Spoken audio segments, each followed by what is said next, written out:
बहुत ही interesting topic के ऊपर हम चर्चा कर रहे हैं। मंत्र में छिपी है विघ्न विनाशक शक्ति। पिछले उपक्रम में हमने जाना किस तरह से रोग का मंत्र के साथ क्या जुड़ाव है, रोग होता क्या है और मंत्र किस तरह से उसके ऊपर प्रभाव डालते हैं। हम सब ने जाना कि रोग और कुछ नहीं, हमारी प्राण ऊर्जा में आई डिस्टर्बेंस है, हमारी जैविक ऊर्जा में आई डिस्टर्बेंस है, हमारे बायो इलेक्ट्रिसिटी में आई, बॉडी के अंदर आई डिस्टर्बेंस के रूप में रोग प्रकट होते हैं, उसके रिफ्लेक्शन के रूप में। रोग किस चीज का रिफ्लेक्शन है कि बॉडी में किसी स्तर तक हमारी प्राण ऊर्जा डिस्टर्ब हो गई है और उसको ठीक करने के माध्यम के रूप में कई ऐसे वैकल्पिक चिकित्सा है, लेकिन जिसमें प्राण के साथ बहुत ही एफिशिएंटली इफेक्टिवली जो चीज कार्य करती है वो है एक्यूप्रेशर, एक्यूपंक्चर। और इस विधि के जो साइंटिस्ट हुए हैं, जो ज्ञाता हुए हैं, उन्होंने शरीर में 700 ऐसे बिंदु खोजे हैं जिनसे होकर प्राण विद्युत संपूर्ण शरीर में फ्लो करती है और उन पॉइंट्स को प्रेशर देकर फ्लो को प्रॉपर किया जाता है, सो दैट उस ऑर्गन को में आए किसी भी तरह के रोग जो कि वास्तविकता प्राण के डिस्टर्बेंस या सप्लाई के प्रॉपर नहीं होने की वजह से हो रहा है, उस सप्लाई को प्रॉपर किया जाता है एक्यूप्रेशर, एक्यूपंक्चर के द्वारा। आगे गुरुदेव जैसा हम लोगों ने पढ़ा कि बता रहे हैं कि एक्यूपंक्चर के विशेषज्ञों का कहना है कि रोग के दौरान प्राण विद्युत के प्रवाह में बाधा आती है और ये 700 बिंदु प्राण विद्युत से विहीन हो जाने के कारण ही रोग घटता है ना। तो मंत्र विद्या इस संबंध में की गई अधिक उच्च स्तरीय प्रयास है। अब अल्टीमेटली गुरुदेव वैकल्पिक चिकित्सा के अलावा जो बता रहे हैं हमारे ऋषियों ने हमें मंत्र क्यों दिया, आप देखेंगे हमारी हर एक त्योहार के साथ मंत्र जुड़े हुए हैं। और त्योहार के अलावा जब हम गायत्री परिवार से जुड़ते हैं, हम गुरुदेव से जुड़ते हैं, तो हम जानते हैं कि हम इस चीज को जानने लग जाते हैं, इस चीज की अंडरस्टैंडिंग हमारे अंदर डेवलप होने लग जाती है कि रोज की उपासना कितनी इंपॉर्टेंट है।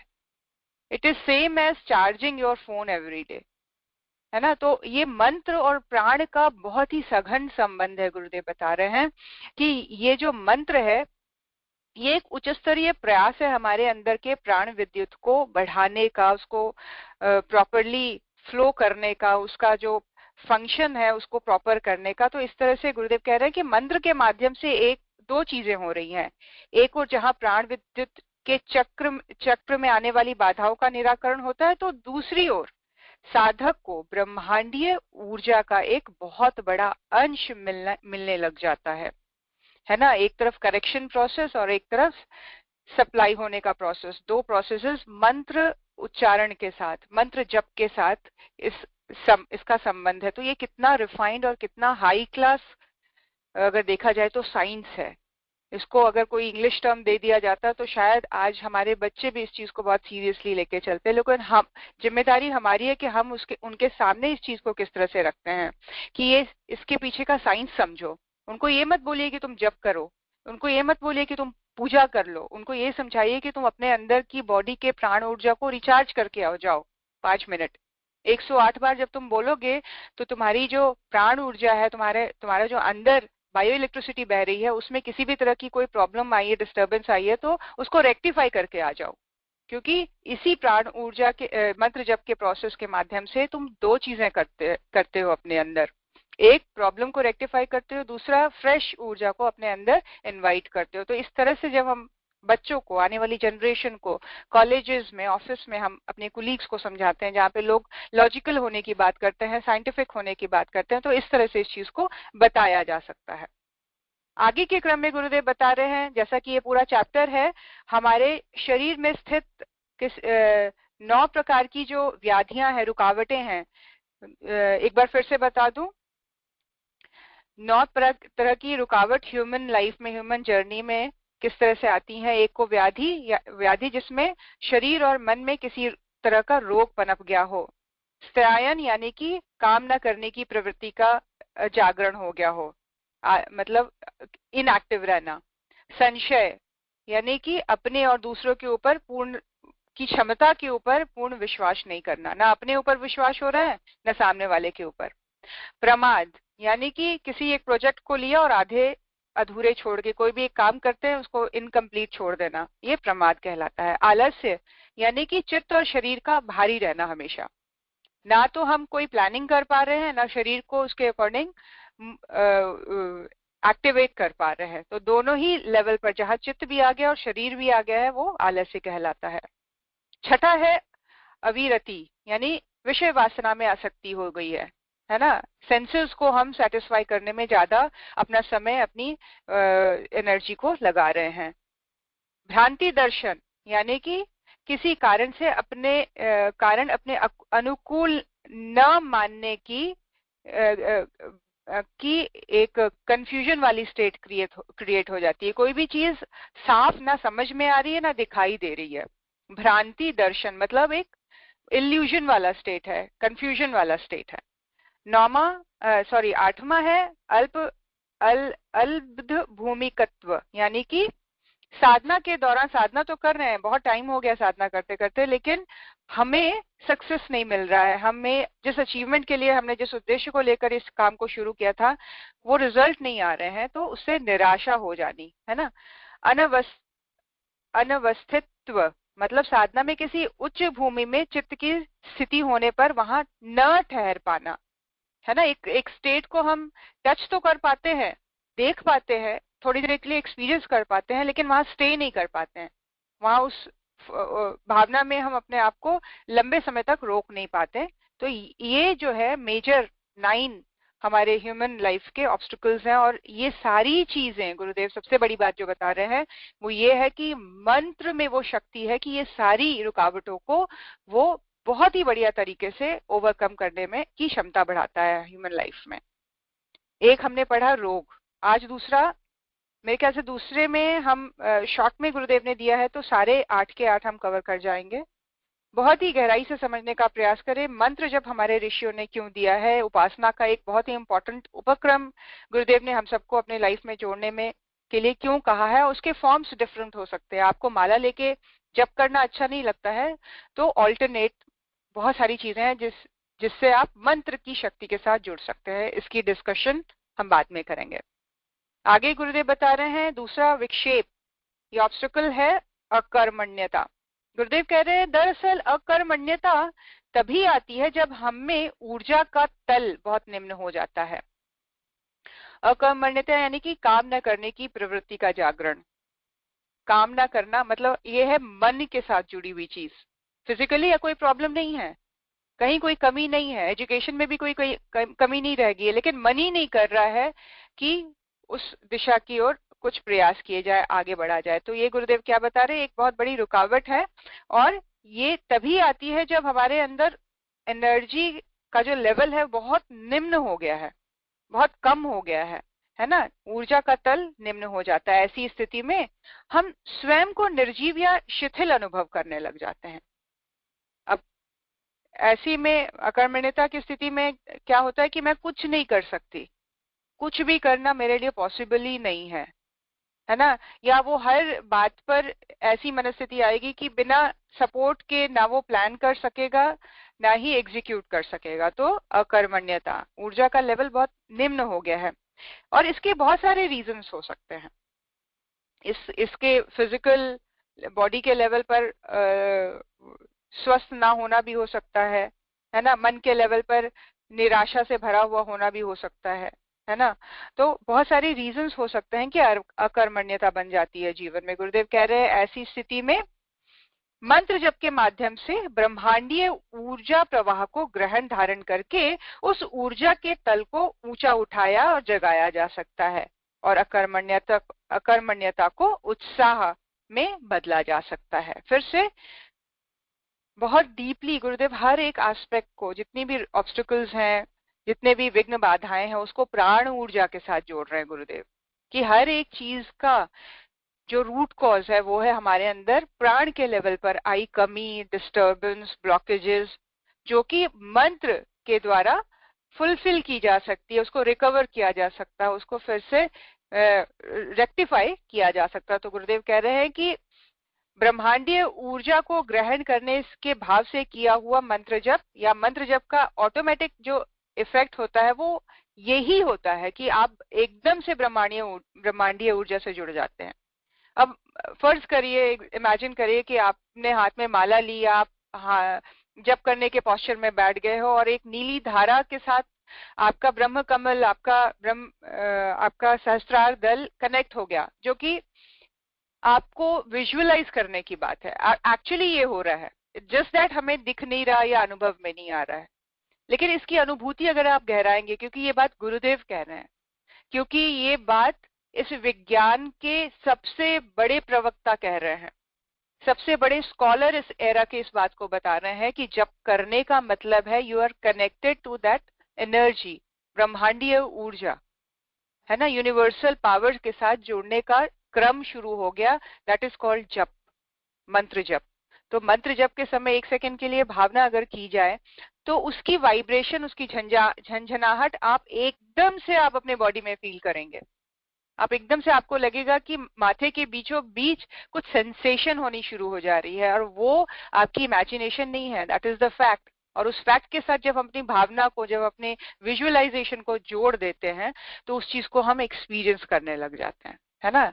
नाद योग में किस तरह से गुरुदेव ने बताया, नाद साधना में, कि किस तरह से आपको अपने अंदर की सूक्ष्म ध्वनि को सुनने का प्रयास करना है, और उस लेवल पर जब हम उस ओर अपना फोकस बढ़ाते हैं तो वाकई उस तरह की ध्वनियां हमारे अंदर सुनाई देने लग जाती है, चाहे वो घंटे की ध्वनि, बांसुरी की ध्वनि, और बहुत ही डिफरेंट शंखनाद, घंटा घड़ियाल बजने की ध्वनियां सुनने लग जाती है। क्योंकि फिर हम ऊपर के लेवल पर भी प्रयास करने लग जाते हैं कि there is something which I have to hear, मुझे सुनना है उस ध्वनि को। जब हम बॉडी के सेंसेस के लेवल पर भी अपने आप को स्थिर करते हैं तो हम सुनते हैं उसको, और उसको सुनने के लिए सबसे मजेदार बात है, कानों की आवश्यकता नहीं है, उसको कानों से नहीं सुना जा सकता। वो एक ऐसी ध्वनि है जो है, उसी तरह से जब वो है लेकिन वो स्थूल के साथ नहीं जुड़ी हुई है, उसका पूरा पूरा सूक्ष्म एग्जिस्टेंस है, और हम उसको सुन पाते हैं। सुन पाना मतलब कि हम जो कानों की जो सूक्ष्म क्षमताएं हैं उसको हमने जागृत कर लिया। उसी तरह से गुरुदेव कह रहे हैं, जब हम जप करते हैं तो होता क्या है, तब तो हम ब्रह्मांडीय ऊर्जा से जुड़ जाते हैं, आप विश्वास करें या ना करें। और अगर आपको इस चीज को एक्सपीरियंस करना है तो बॉडी के लेवल पर अपने आप को उससे कनेक्टेड होके फील करिए कि जब हम जप करें तो हम उस ऊर्जा को आता हम महसूस करें, ब्रह्मांडीय ऊर्जा से कनेक्टेड हुआ हम फील करें, हम देखें कि कुछ एक स्पेशल सप्लाई ऑफ एनर्जी हमारी बॉडी के साथ स्टार्ट हो गई है अभी तुरंत।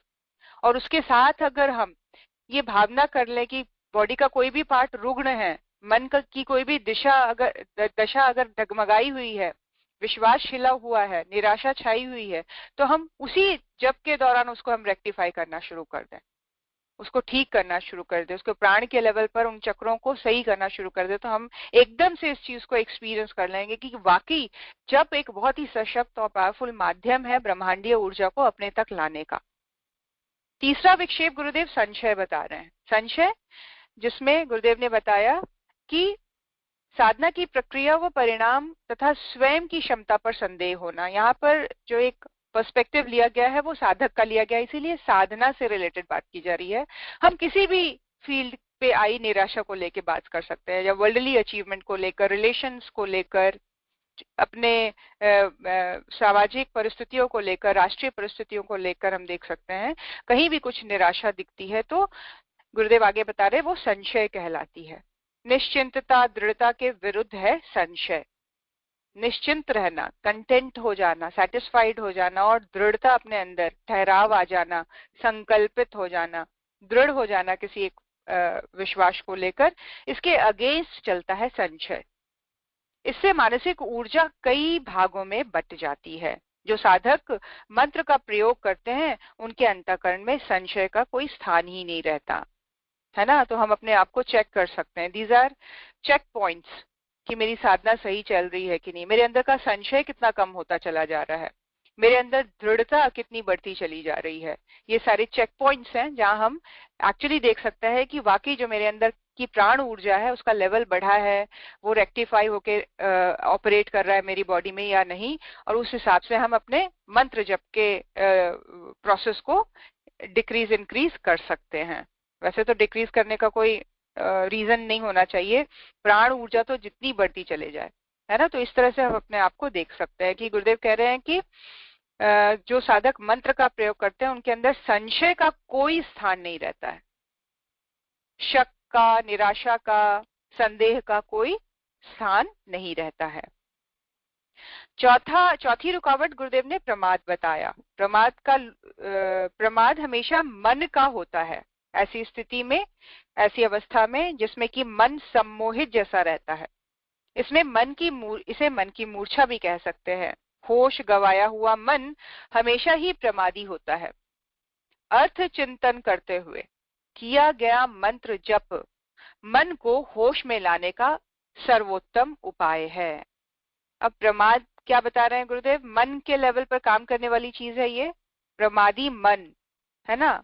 मन प्रमादित हो जाता है तो कोई भी काम आप कंप्लीट नहीं कर पाएंगे, किसी भी काम में आपको सक्सेस नहीं मिलेगा, क्योंकि आधे अधूरे छोड़ने की वृत्ति बनी रहेगी। यहाँ तक कि छोटे से छोटा काम आपने सोचा कि आज मैं ये किताब पढ़ूंगी, आज मैं ये टॉपिक पढ़ूंगी, आप उसमें भी आप देखेंगे कि आप आधा कुछ पढ़ के फिर आप फोन उठा रहे हैं, टीवी देख रहे हैं, फोन में किसी और से बात कर रहे हैं, चैट कर रहे हैं। तो ये प्रमादित मन की सिम्टम्स हैं। तो गुरुदेव कह रहे हैं क्योंकि ये मन के ऊपर खेल रहा है, तो जप क्या करता है? जप में आपको अपने मन को एंगेज करना पड़ेगा, किसमें?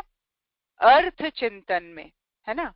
अर्थ के आप जो बोल रहे हैं उसका चिंतन करिए, या जिस तरह से गुरुदेव ने बताया कि ब्रह्मांडीय ऊर्जा से हम जुड़ते हैं, तो उसको आप कितना इलेबोरेट कर सकते हो अपने विजन में, अपने इमेजिनेशन में, उसको उसके साथ खेलिए, उस थॉट प्रोसेस के साथ कि ब्रह्मांडीय ऊर्जा से जुड़ना इट्स अ फैंटास्टिक एक्सपीरियंस। ये जो बहुत ही कमाल की चीज घट रही है मेरे साथ, इसको हम कितना इलेबोरेट कर सकते हैं। तो मन को कहीं ना कहीं हमें केंद्रित करना पड़ेगा, लगाना पड़ेगा, चाहे वो अर्थ चिंतन में लगाइए, चाहे विजुअलाइजेशन में, इमेजिनेशन में लगाइए। तो मन को लगाने से क्या होता है, ये जो प्रमाद की प्रक्रिया जो बनी होती है हमारे, वो कम होती चली जाती है ना। किसी भी काम को जब आप करेंगे, आप कंप्लीट करेंगे, आप छोटे से छोटे काम को ब्यूटीफुली करेंगे।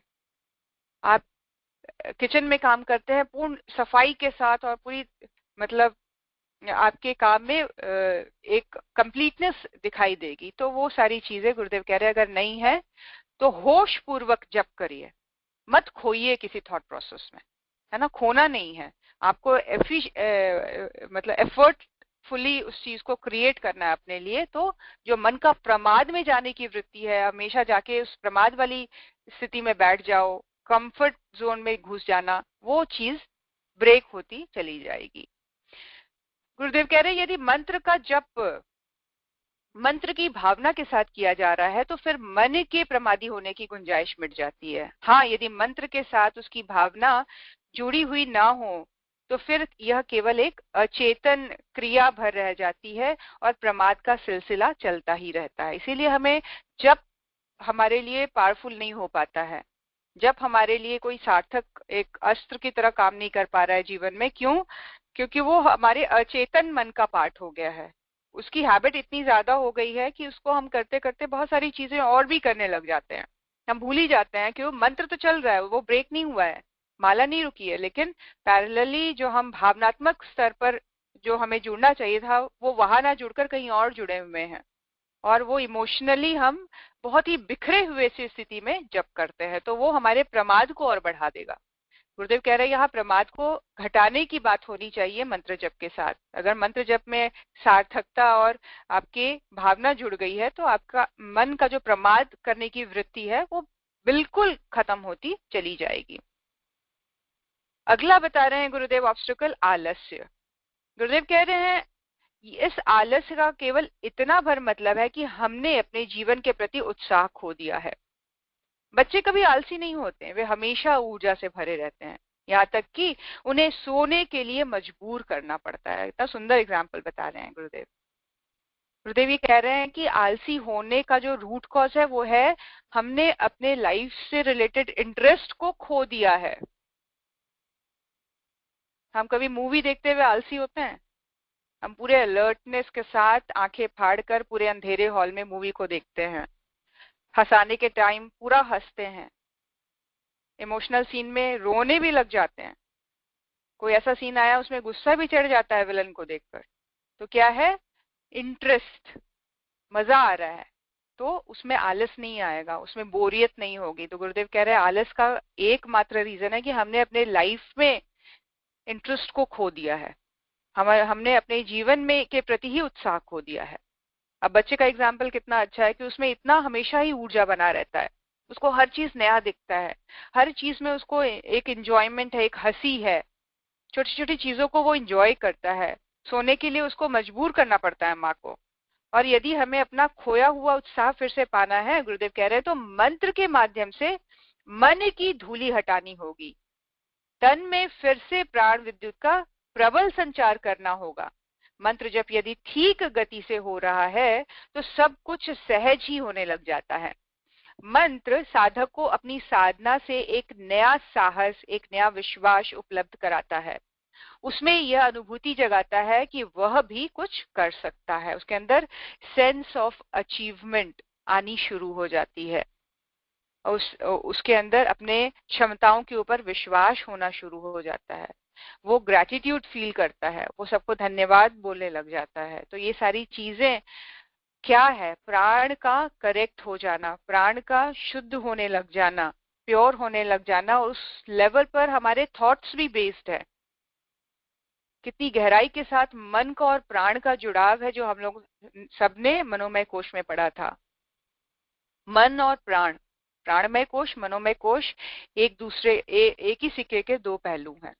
किस तरह से गुरुदेव ने बताया था कि जो प्राण है, फिर से गुरुदेव हमें रिमाइंड कर रहे हैं बार बार बार बार कि इसको रेक्टिफाई करिए। इसको रेक्टिफाई करने के लिए भावनात्मक और बहुत सेंस के साथ जप करना, मंत्र को बार बार एक ही चीज को बार बार कहना, अगर देखा जाए तो बहुत ही डिफिकल्ट है कि एक बोलने में कोई डिफरेंस किसी चीज का नहीं आ रहा है, उन्हीं शब्दों को रिपीट कर रहे हैं, लेकिन उसके साथ हम इसको कितना क्रिएटिव बनाते हैं, हम कितना इंटेंस बना देते हैं, हम कितना इंटरेस्टिंग अपने लिए बना लेते हैं। एक डिफरेंट डायमेंशन में हमें प्रवेश मिल रहा है और वहां से एनर्जी हमारे अंदर आ रही है। इस चीज को लेकर हम अपने बॉडी में एक दैवीय झंझनाहट, वाइब्रेशन क्रिएट कर सकते हैं, और इस वाइब्रेशन के थ्रू उस फ्लो को और इंटेंस कर सकते हैं अपने अपने अंदर, और उसकी इंटेंसिटी जितनी बढ़ती चली जाएगी, गुरुदेव कह रहे हैं आलस्य जैसी चीजें अपने आप ठीक होती चली जाएंगी, नया विश्वास अपने लिए जगेगा, नया उत्साह आएगा, न्यू आइडियाज आएंगे, है ना। कई बार बहुत सारे आइडियाज आते हैं, हम कर कुछ नहीं पाते हैं। तो मंत्र जब प्राण को रेक्टिफाई करता है, प्राण को प्योर करता है हमारे अंदर, उसका लेवल को बढ़ाता है, और फिर हमारी समझ को निखारता है, और समझ के बेस पर फिर हम चीजों को अपने जीवन में करने लग जाते हैं। अगला, विषयासक्ति। रह रहकर मन में वासना के ज्वार उठना, कामुकता नई नई कुचाले भरती है। क्यों होता है ऐसा? तो इस सवाल का सहज उत्तर है कि शरीर और मन ने ऊर्जा को काफी इकट्ठी कर ली है, पर उसका न तो सही तरह से खर्च कर पा रहा है, न उसका ऊर्ध्वगमन हो सक रहा है। देखिए, बहुत इंपॉर्टेंट टॉपिक है ये। मन का बहाव निम्न स्तरीय क्यों होता है? इसको अगर हम विषयासक्ति शब्द ना बोले तो उसको हम ये बोल सकते हैं कि हम बहुत ही लो लेवल पर चीजों को एंजॉय क्यों करने लग जाते हैं, है ना। सीरियल्स के देखने में हम देखेंगे कि घटिया बातें, घटिया हंसी मजाक, गाली गलौज देखना हमें अच्छा लगने लग जाता है, वाहियत से चीजें हमें देखनी अच्छी लगने लग जाती हैं। ऐसा क्यों होता है? तो गुरुदेव कह रहे हैं कि ऐसा इसीलिए होता है कि मन में हमने प्राण को तो बहुत ही इकट्ठा कर लिया है ना, एक्यूमुलेशन के लेवल पर कोई कमी नहीं छोड़ी है, लेकिन उसका ऊर्ध्वगमन नहीं हो पा रहा है, वो ऊंचा नहीं उठ पा रहा है, उसमें एक पॉजिटिव क्रिएटिविटी नहीं आ पा रही है। इसकी वजह से इस तरह का मन में वृत्तियां जागृत होती हैं। प्राण की कमी नहीं है, लेकिन प्राण का ऊर्ध्वगमन नहीं हो पा रहा है। तो गुरुदेव कह रहे हैं इस अप्रयुक्त ऊर्जा को सही ढंग से प्रयोग में लाया जाना ही हमें विषयासक्ति से छुटकारा पा सकता है। मंत्र साधना से यह आसानी से संभव है। ओंकार अथवा इसके विस्तार रूप गायत्री के जप से जीवन की ऊर्जा का रूपांतरण एवं ऊर्ध्वगमन होने लगता है। मंत्र साधना की निरंतरता यदि बनी रहे तो विषयासक्ति के बादल अपने आप ही छट जाते हैं, है ना। निरंतरता बनाए रखना बहुत जरूरी है। इसीलिए जो ऊर्जा है, जो प्राण हमारे अंदर है, हो सकता है हम एक सही रूटीन के लेवल पर अपने बॉडी को अच्छा रखते हुए हम लोगों ने बहुत अधिक प्राण का ऊर्ध्वगमन नहीं, सॉरी, हम उसको एक्यूमुलेट कर चुके हैं। लेकिन जब जैसी चीजों का हमारे जीवन में अभाव है और जिसकी वजह से हमारी एनर्जी, हम पूरी तरह से लो लेवल की प्रैक्टिसेस पे हम एंजॉयमेंट करते हैं, है ना। हमें बेकार की चीजें खाना, देखना, सुनना, सोचना अच्छा लग रहा है, इसी लेवल पर हो सकता है, इससे ज्यादा तो नहीं कुछ हो सकता, है ना। या हम सोच रहे हैं, या हम देख रहे हैं, या हम सुन रहे हैं, या हम खा रहे हैं, इसी लेवल पर हम कंज्यूम करते हैं चीजों को। प्राण का ऊर्ध्वगमन अगर नहीं है तो इसका स्तर एकदम निम्न रहेगा, इसी में ही मजा आएगा। बेकार की बातों करने वाले फ्रेंड्स ही अच्छे लगेंगे, बेकार की चीज दिखाने वाले सीरियल, टीवी, पिक्चर्स ही अच्छे लगेंगे। तो ये क्या है, प्राण तो बहुत है, प्राण की कमी नहीं है, लेकिन उसका ऊर्ध्वगमन नहीं है ना। विवेक की जागृति नहीं हो पा रही है, सही सोच डेवलप नहीं हो पा रही है लाइफ में। तो जब चाहे वो ओंकार का करें और व्यापक रूप में गायत्री मंत्र का अगर करें, तो गुरुदेव कह रहे हैं जो प्राण ऊर्जा है नीचे निम्नगामी हुई पड़ी है, वो ऊर्ध्वगमन करने लग जाती है, ऊपर उठने, एलिवेट होने लग जाती है। और उसके साथ साथ हमारी सोच, हमारी अंडरस्टैंडिंग में क्लैरिटी, पछतावा, ये मैं क्या कर रही थी, ये मैं क्या कर रहा था, इतनी बेकार की बातों में मुझे आनंद कैसे आ सकता है, ऐसे लोगों के साथ मैं कैसे बैठ सकती हूँ, इस तरह की अंडरस्टैंडिंग अपने आप रियलाइज होनी। तो विषयासक्ति से मुक्ति मंत्र के द्वारा। अगला गुरुदेव बता रहे हैं 7वां विघ्न जो है वो भ्रांति दर्शन है। भ्रांति दर्शन किसे, यह खुली आंखों से सपने देखने जैसा है। खुली आंखें हैं, मतलब सेंसेस पूरा पूरा काम कर रहे हैं, लेकिन जो हम देख रहे हैं, जो हमें, हमारी बुद्धि को जो समझ में आ रही है, वो that is not reality, that is illusion, और वो एक कंफ्यूजन वाली स्टेट है। इन सपनों के कारण हम हमेशा सच से वंचित रहते हैं। महर्षि पातंजलि कहते हैं कि भ्रम तिरोहित हो जाएगा यदि तुम होश पूर्वक ओम का उच्चारण करते हुए जप करोगे। भ्रम का तिरोहित हो जाना, ओम का जो सबसे गहरा इम्पैक्ट है वो ब्रेन के ऊपर है, और चक्रों के स्थान पर हम आज्ञा और सहस्रार को इम्पैक्ट करते हैं जब हम ओम का उच्चारण करते हैं, है ना। तो इल्यूजन कहाँ है, गुरुदेव कह रहे हैं आंखें तो खुली हैं लेकिन चीजें सपने की तरह दिखाई दे रही हैं। खुली आंखों से हम सपने देख रहे हैं, रियलिटी को देख ही नहीं पा रहे हैं। तो इस सपनों के कारण क्या है, हम हमेशा सच से दूर रहते हैं, रियलिटी से हम दूर रहते हैं। और वो रियलिटी हमारे सामने क्या बना होता है, हमारी खुद की अकॉर्डिंग, चीजों की समझ के अकॉर्डिंग, हमारे अंदर जो समझ चल रही है उसके अकॉर्डिंग हमें सामने वाला दिखाई सुनाई दे रहा है। तो इसको भ्रांति दर्शन कह रहे हैं। गुरुदेव यहाँ बता रहे हैं कि महर्षि पातंजलि कहते हैं होश पूर्वक ओंकार का जप करना, और इस जप से जो जागृति आती है वो स्वप्नों का घोर विरोधी है, इल्यूजन का घोर विरोधी है। इमेजिन, मतलब कंफ्यूजन का वो घोर विरोधी हो जाता है। ओंकार के द्वारा अर्जित जो ऊर्जा है वो किसी भी तरह की मान्यता को मानने को रेडी नहीं है, किसी भी तरह की प्रथा को मानने को रेडी नहीं होता है। उसको बहुत ही कड़ाई से, उसको एविडेंस चाहिए, उसको प्रैक्टिकल एक्सपीरियंस चाहिए, उसको लॉजिक चाहिए, उसको प्रूफ चाहिए।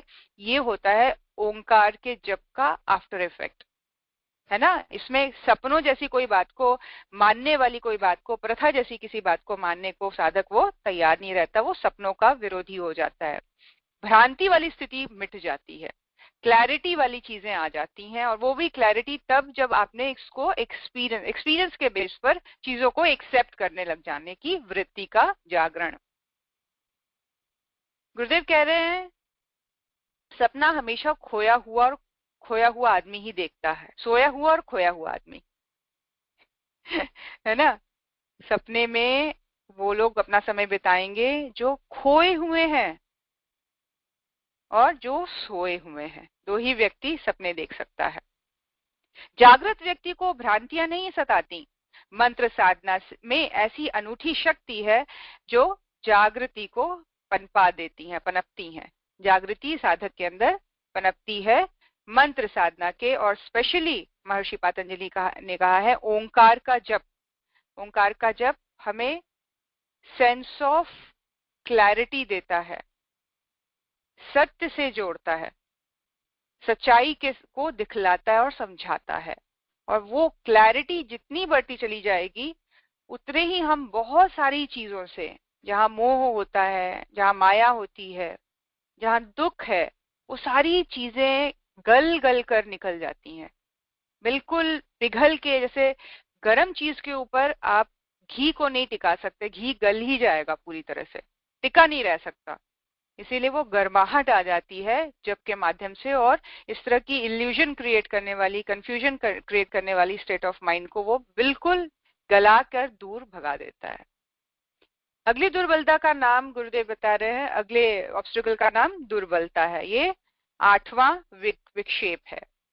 व्यक्ति कहीं ना कहीं, कभी ना कभी असहाय और दुर्बल अनुभव करता है। दरअसल जब तक विराट से अलग है, उस सब समर्थ से दूर है, कभी भी संपूर्ण समर्थ नहीं हो सकता, है ना। गुरुदेव कह रहे हैं दुर्बलता महसूस करने का रूट कॉज है कि हम अपने आप के ऊपर, एक तो हम अपने आप को अलग मान लेते हैं, और दूसरा सर्व समर्थ से अलग, परमात्मा से कोई कनेक्शन नहीं होना किसी भी लेवल पर हमें दुर्बल बना देता है, दुर्बल अनुभव करवाता है, असहाय बना देता है। मंत्र साधना से यह दूरी, यह अलगाव दूर हो जाता है। मंत्र साधना हमारी चेतना को विराट ब्राह्मी चेतना से जोड़ता है, सर्व समर्थ प्रभु से एकता सध जाती है, और फिर दुर्बलता का कोई नामो निशान ही नहीं रहता। साधना के साथ ही सिद्धि का प्रवाह चल पड़ता है और साध्य नजर आने लग जाता है। बात, ये कमाल की बातें गुरुदेव बता तो रहे हैं, लेकिन ये तब कारगर है जब हम बिल्कुल दृढ़ होकर, प्रतिज्ञावत होकर एक चीज के लिए हम डट जाएं। बहुत लंबी साधनाओं से नहीं शुरुआत करें। जैसे ब्रेकफास्ट करने में 15 मिनट लगते हैं, नहाने में हम लोगों को 15-20 मिनट लगते हैं, फ्रेश होने में, और बाकी सारी, वैसे ही जब के लिए एक स्पेसिफिक 10-15-20 मिनट का टाइम निकालकर रेगुलर बेसिस पे करें, और इस विश्वास के साथ, इस धारणा को बनाते हुए कि किस तरह से गुरुदेव ने कहा है कि ब्राह्मी चेतना से जोड़ने का क्रम जैसे ही शुरू होता है, हमारे अंदर किसी भी प्रकार की रुकावट, विक्षेप, दुर्बलता जैसी चीजें नहीं रह जाती हैं, और व्यक्ति अपने आप को शक्तिशाली अनुभव करने लग जाता है। आपने सुना होगा अन्य जितने भी और भी ऑर्गेनाइजेशंस हैं जो आर्ट ऑफ लिविंग के ऊपर काम करते हैं, साधनाओं के बारे में बताते हैं, वो इस चीज पे बहुत इंपॉर्टेंस देते हैं कि सुबह उठते ही अपने आप को बोलो कि आप एक शक्तिशाली आत्मा हो, आप परमात्मा के अंश हो। तो ये सारी चीजें क्या करती हैं, ये सारी चीजें हमें उनसे जुड़े होने का भाव बढ़ाती हैं कि एक बहुत ही सर्वशक्तिमान परमात्मा है जिसका अंश हूं मैं, इसीलिए मुझे घबराने की जरूरत नहीं है। जिस देश में हम रह रहे हैं, उस देश के प्राइम मिनिस्टर से हमारी दोस्ती है, तो कॉन्फिडेंस का लेवल कितना हाई होगा। और क्योंकि हम मानसिक रूप से इस चीज को जान जाते हैं, है ना, और बहुत सारी सामाजिक घटनाएं ऐसी होती हैं जो इस चीज का विश्वास हमें दिलाती हैं कि इसके मित्र है इस देश के प्राइम मिनिस्टर। तो उसी तरह से सूक्ष्म के लेवल पर जब हम अपने एक्सपीरियंसेस को बढ़ाते हैं सिद्धियों के रूप में, जब चीजें हम अचीव करने लग जाते हैं, जब बहुत सारी चीजों, जैसे हम इंट्यूशन हमारी बढ़ने लग जाती है, हम सामने वाले को रीड करने लग जाते हैं, हम सामने वाले के लाइफ में आए प्रॉब्लम्स को सही तरह से रेक्टिफाई करने लग जाते हैं, उसको किसी ऐसे तरीकों को सुलझा देते हैं कि सामने वाला खुश होकर बोलता है कि तुमने ऐसे बताया था, ऐसा किया मैंने, और ये प्रॉब्लम मेरी दूर हो गई। जब इस तरह की चीजें आपके जीवन में आनी शुरू हो जाएं, जब आपसे कोई लोग मिले और उसमें उसके लाइफ में चेंजेस आने लग जाएं, ये सिद्धियां हैं। इस सिद्धि को हम कितना अपने जीवन में इसके एक्सपीरियंस को बढ़ाएंगे, उतना ही हम इस चीज को एक्सपीरियंस करते चले जाएंगे कि हम वाकई ब्राह्मी चेतना के अंश के रूप में ही एग्जिस्ट करते हैं। यही सच्चाई है, इससे बड़ी सच्चाई और जीवन में है ही नहीं। बहुत सालों के बाद अगर हम अपने माता पिता को देखते हैं तो किस तरह से भावुक हो जाते हैं इस चीज की रियलाइजेशन कि हजारों वर्षों से हम जिससे अलग होकर इस ह्यूमन जर्नी को करते चले आए हैं, वास्तविकता वो है हमारे माता पिता। एक जन्म के माता पिता कितने अपने लगते हैं, लेकिन वो तो कई जन्मों के माता पिता हैं। उनके साथ जब हम इस लेवल पर अपनी अंडरस्टैंडिंग बढ़ाएंगे और उस अंडरस्टैंडिंग के लेवल पर हमारी साधना बढ़ती चली जाएगी, उस साधना के लेवल पर हमें सिद्धियां मिलती चली जाएंगी, उसके एक्सपीरियंस से फिर से वो विश्वास और दृढ़ होता चला जाएगा, तो दुर्बलता जैसी चीज गुरुदेव कह रहे हैं रहेगी ही नहीं, एग्जिस्ट ही नहीं करेगी। आगे गुरुदेव बता रहे हैं नवा विक्षेप, जो 9th और लास्ट हमारे जीवन का ऑब्स्टिकल है, बहुत बड़ा होल है, बहुत बड़ी रुकावट है, वो गुरुदेव कह रहे हैं अस्थिरता, अस्थिर होना। हम शुरुआत करते तो हैं, कुछ दूर तक चलते हैं, फिर छोड़ देते हैं। अस्थिरता के कारण मंजिल तक पहुंचना संभव नहीं हो पाता। हालांकि हम इसके लिए बहाने बहुत गढ़ते हैं, पर बहाने तो केवल बहाने ही हैं। कभी परिस्थितियों का बहाना, कभी किसी व्यक्ति का बहाना, कभी कोई दूसरा नया बहाना, पर इन सबके पीछे यथार्थ कारण अस्थिरता होती है। देखिए, अस्थिरता को हम देखेंगे कि हम सबके जीवन में कुछ ना कुछ अंश में ये बहुत गहराई के साथ बैठा हुआ है, अस्थिर होना। और अस्थिर होने में गुरुदेव कह रहे हैं क्या, कि हम अपनी मंजिल कुछ भी डिसाइड करते हैं उसको हम कंप्लीट नहीं कर पाते हैं, आधे अधूरे छोड़ के चलते हैं, और उसके लिए हम जिम्मेदार दूसरों को ठहराते हैं,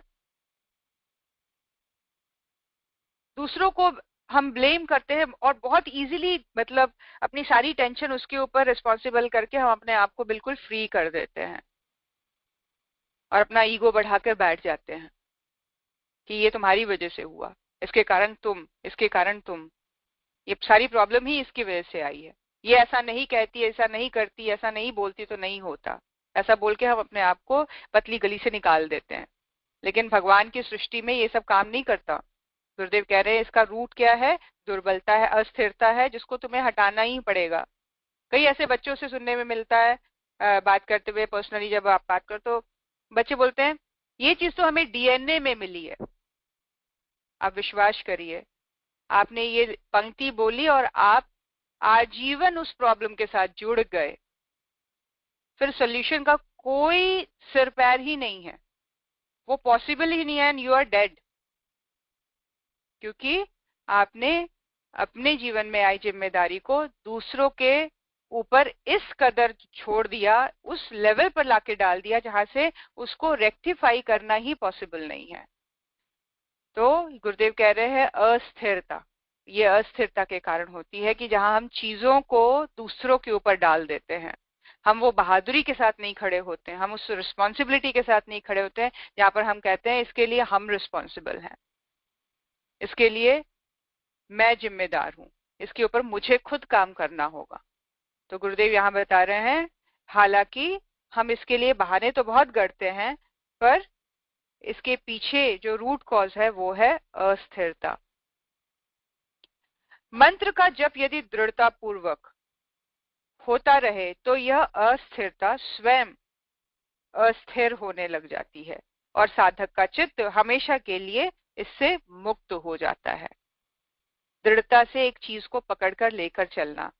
अब यहाँ पे क्योंकि गुरुदेव मंत्र शक्ति की बात कर रहे हैं, तो मंत्र शक्ति सबसे एफिशिएंट, इफेक्टिव, क्विक रिजल्ट देने वाला और बहुत ही इंटेंस लेवल पर हमारी पर्सनालिटी पे काम करने वाला अस्त्र है, जिसके थ्रू हम अस्थिरता जैसे मूर्खतापूर्ण आचरण से मुक्त पा सकते हैं।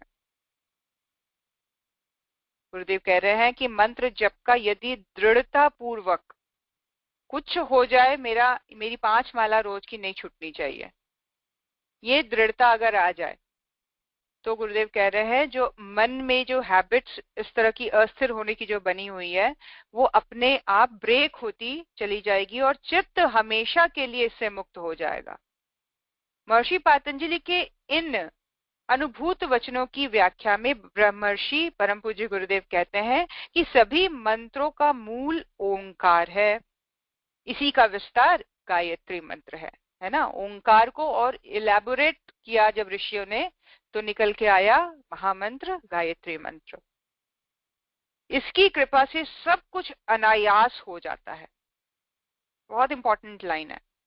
इसकी कृपा से सब कुछ अनायास हो जाता है।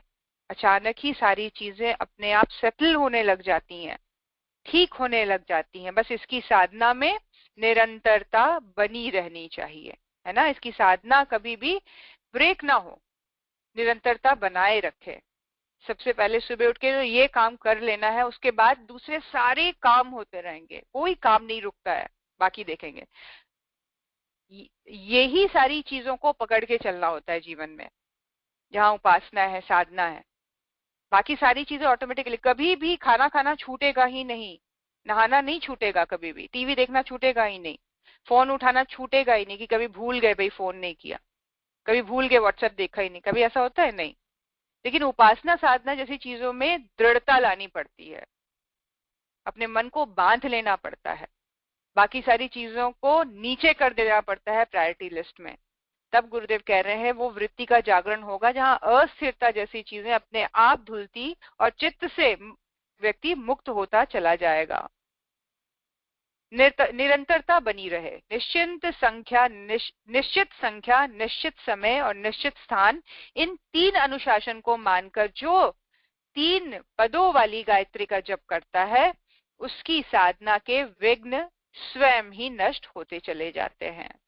गायत्री महाविज्ञान में 3 पाद हमने पढ़े थे गायत्री के, है ना। ओम भूर्भुवस्सुवः तो ये व्याहतिया है।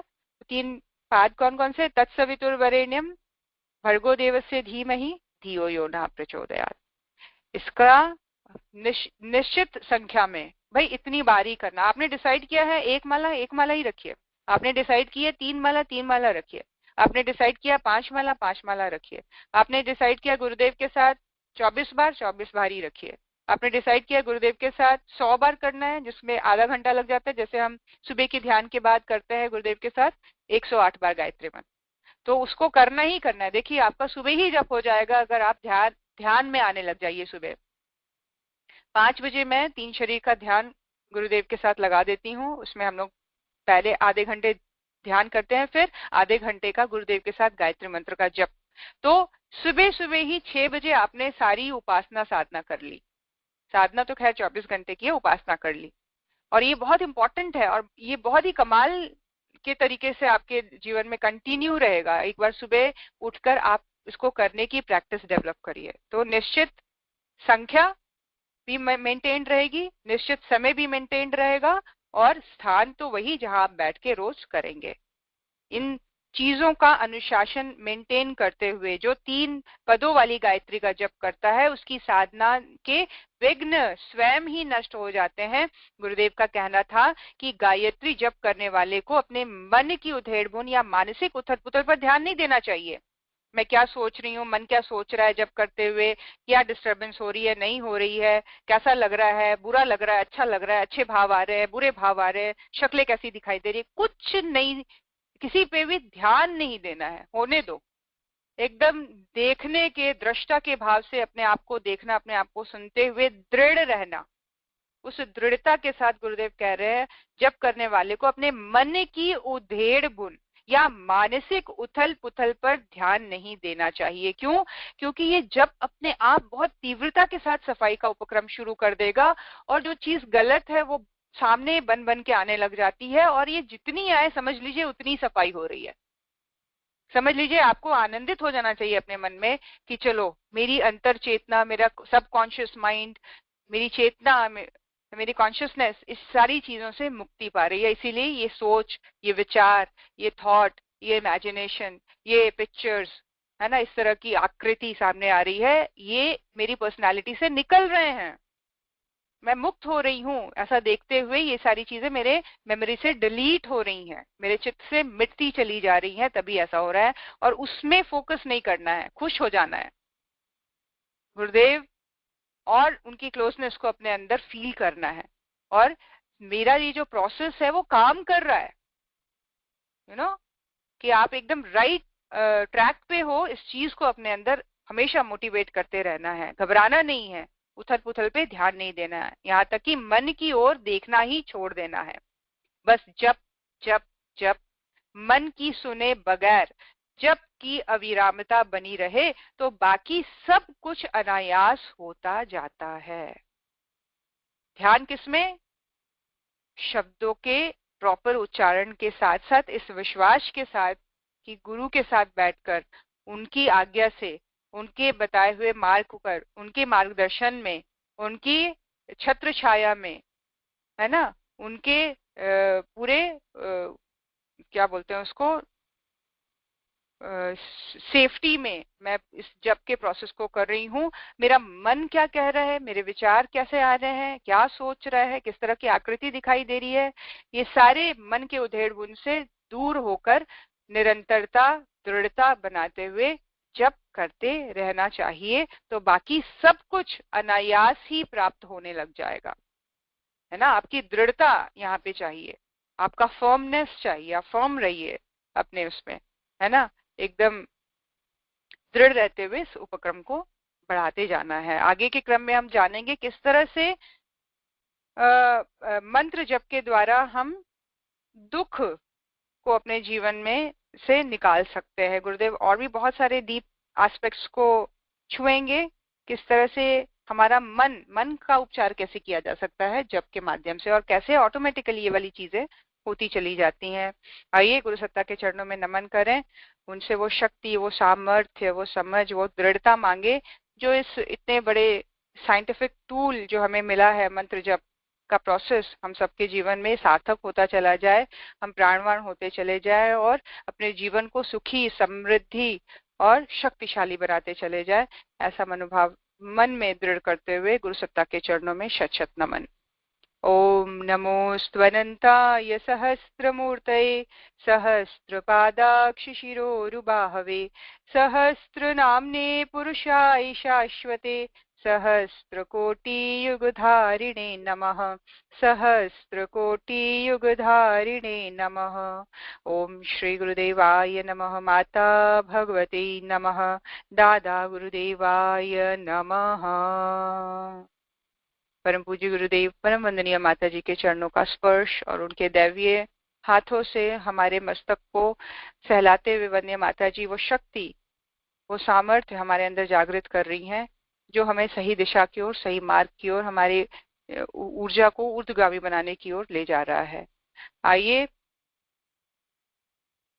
भारतवर्ष के जगत गुरु होने की हर बार की तरह प्रार्थना करें। हम सभी भारतीय अंधकार से प्रकाश की ओर, मृत्यु से अमृत की ओर, अज्ञान से ज्ञान की ओर आगे बढ़ते चले जाए। ऐसी प्रार्थना उच्च स्वर में मेरे साथ साथ। ओम असतो मा सद्गमय तमसो मा ज्योतिर्गमय मृत्योर्मा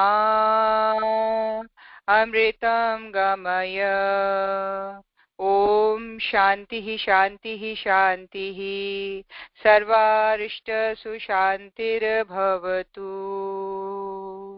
दोनों हाथों को रगड़े मस्तक पर, हृदय स्थान पर, समस्त शरीर पे लगाएं। आइए परम श्रद्धेय पिताजी परम वन्य जी माँ के यश, उनकी कीर्ति, उनकी प्रतिष्ठा को समस्त ब्रह्मांड में, तीनों लोकों में, दसों दिशाओं में प्रसारित करने का भाव और सभी के उज्जवल भविष्य की प्रार्थना करते हुए गायत्री महामंत्र से आहुति देंगे। सभी का स्वास्थ्य संवर्धन होता चला जाए ऐसा भाव करते हुए महामृत्युंजय मंत्र से आहुति शांति पाठ के बाद सभी एग्जिट कर सकते हैं। सभी को प्रणाम। जय गुरुदेव। आहुति का क्रम विनीता दीदी करेंगे। सद्बुद्धि की देवी माँ गायत्री का 5 बार मंत्र आहुति करेंगे कि सभी में सद्भावना, सद्प्रवृत्तियों का विकास हो, अभिवर्धन हो। इसी भाव के साथ ओम भूर्भुवः स्वः तत्सवितुर्वरेण्यं भर्गो देवस्य धीमहि धियो यो नः प्रचोदयात् स्वाहा। इदं गायत्रै इदं न मम। ओम भूर्भुवः स्वः तत्सवितुर्वरेण्यं भर्गो देवस्य धीमहि धियो यो नः प्रचोदयात् स्वाहा। इदं गायत्रै इदं न मम। ओम भूर्भुवः स्वः तत्सवितुर्वरेण्यं भर्गो देवस्य धीमहि धियो यो नः प्रचोदयात् स्वाहा। इदं गायत्र्यै इदं न मम ॐ भूर्भुवः स्वः तत्सवितुर्वरेण्यं भर्गो देवस्य धीमहि धियो यो नः प्रचोदयात् स्वाहा। इदं गायत्र्यै इदं न मम ॐ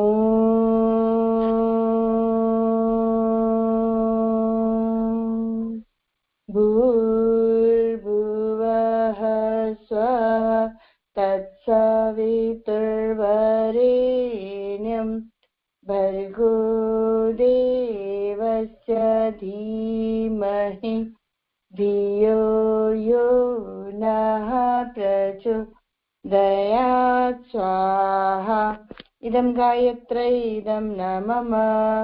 महामृत्युंजय की 5 आहुतियां सभी के उत्तम स्वास्थ्य, सभी के उज्जवल भविष्य के लिए। ॐ त्र्यंबकं यजामहे सुगंधिं पुष्टिवर्धनम् उर्वारुकमिव बन्धनान् मृत्योर्मुक्षीयमामृतात् स्वाहा। इदं महामृत्युंजयाय इदं न मम।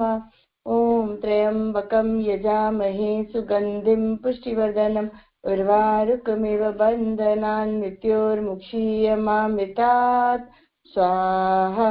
इदं महामृत्युंजयाय इदं न मम। ॐ त्र्यंबकं यजामहे सुगंधिं पुष्टिवर्धनम् उर्वारुकमिव बन्धनान् मृत्योर्मुक्षीयमामृतात् स्वाहा। इदं महामृत्युंजयाय इदं न मम। ॐ त्र्यंबकं यजामहे सुगंधिं पुष्टिवर्धनम् उर्वारुकमिव बन्धनान् मृत्योर्मुक्षीयमामृतात् स्वाहा। इदं महामृत्युंजयाय इदं न मम। ॐ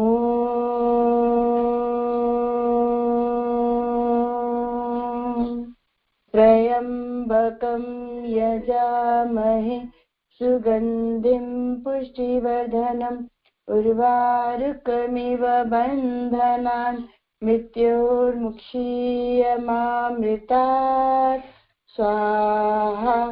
इदं महामृत्युंजयाय इदं न मम।